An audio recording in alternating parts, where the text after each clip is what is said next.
Marami ang mga netizens ang medyo nagulantang at syempre hindi makapaniwala sa sinapit ni Vincent Asolabio ngayon sa Amerika dahil ang Manny Pacquiao Promotions lang daw ang yumayaman.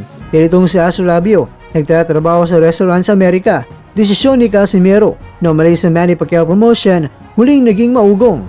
Nag-iwan ng matinding emosyon at samot-saring katanungan sa mundo ng boxing ang mga kumakalat na larawan at video ng two-time world title challenger na si Vincent Asolabio sa gitna ng paghintay ng kanyang susunod na laban. Namataan ng boksingero na nagtatrabaho ngayon bilang staff sa isang restaurant sa Amerika. Sa kanyang post, ipinaliwanag ni Asolabio na ang kanyang ginagawa ay bahagi ng kanyang pagsisikap at paghubog sa sarili. At ayon sa kanya, ang trabaho ay hindi tungkol sa sahod. Ito ay tungkol sa kung paano ka hinuhubog ng bawat araw. Sa bawat stress at pagsubok, may aral na nagpapatibay sa iyo. Don't give up. Dahil sa sitwasyon ni Asolabio, muling uminit ang usapin tungkol sa Manny Pacquiao Promotions. Maraming netizens ang nagsasabi na tila nagkatotoo nga ang mga babala noon ni John Nariel Casimero tungkol sa umano'y kakarampot lang na kinikita ng mga boksingero sa ilalim ng nasabing promosyon. Kaya narito ang ilang mga sentimento ng mga netizens na nag-viral. Sabi nga ni Alas, MP lang ang yayaman. Marami ang naniniwala na tila ang ahensya lamang o ang promotion ang kumikita ng malaki habang ang mga boksingero ay naitataya ang buhay para sa maliit na halaga. Tama pala si Alas. May mga nagsasabi na tama ang naging desisyon ni Casimero na kumala sa Manny Pacquiao Promotions dahil mas pinapahalaga nito ang sapat na kita para sa kanyang pamilya. Buhay ang nakataya pero barya lang ang nakukuha. Ito ang inaing ng mga tagahanga na naawa sa kalagayan ni Asolabio. Sa halip na nakatutok sa training ay kailangan magbanat ng buto sa ibang trabaho para mabuhay sa Amerika. Sa kabila ng kontrobersiya, hindi matatawaran ng respeto ng publiko kay Asolabio. Bagamat may mga nanghihinayang na hindi siya nakatutok ng buo sa training, marami ang humanga sa kanyang pagpapakumbaba. Ayos lang yan, marangal naman na trabaho yan, kaysa maging palamunin, ayon sa isang supporter. Marami rin ang nagpapaalala na karaniwan sa mga boksingero sa Amerika, sikat man o hindi, ang kumuha ng part-time jobs para mapanatili ang kanilang gastusin habang naghintay ng bigating kontrata.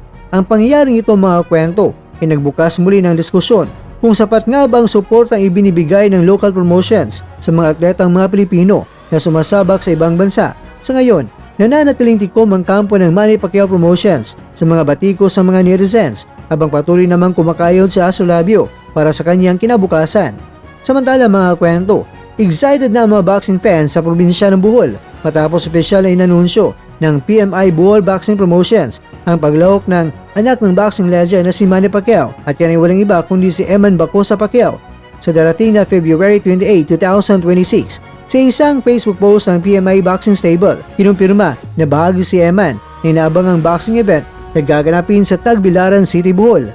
Bagamat kumpirmado na ang petsa at lugar, wala pang inanunsyong opisyal na kalaban para sa batang Pacquiao. Ngayon pa man, sinigurado ng kanyang kampo na puspusan ang ginagawa niyang preparasyon upang mapanatili ang kanyang magandang record sa lona.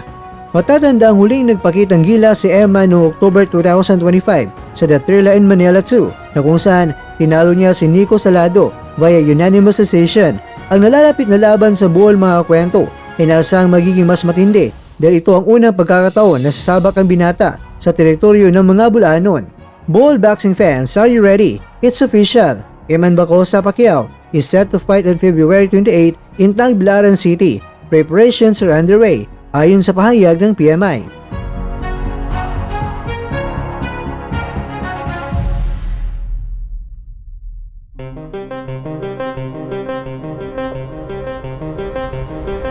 Mga kakwento, inaasang darigsain ng mga tagahang ang nasabing event para masilayan na taglay nga ba ni Eman ang bangis at bilis ng kanyang ama na si Pacman. Kaya naman, good luck Eman!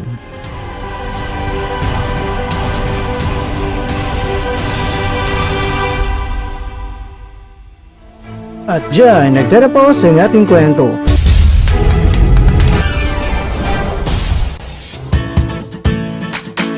Maraming salamat mga kakwento sa inyong panonood. Pero baka naman mga kakwento ay nagustuhan niyo po ang kwento natin ngayon. Baka pwede niyo po akong mabigyan dyan ng like, subscribe at pa-click na rin sa bell button.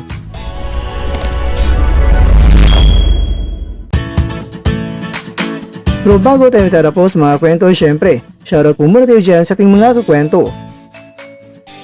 Kaya kwentong Nelson Kailing, kay kwentong Alvin, kay kwentong Buging Renalan, at ikaw kwentong nanonood ngayon, shoutout sa iyo dyan.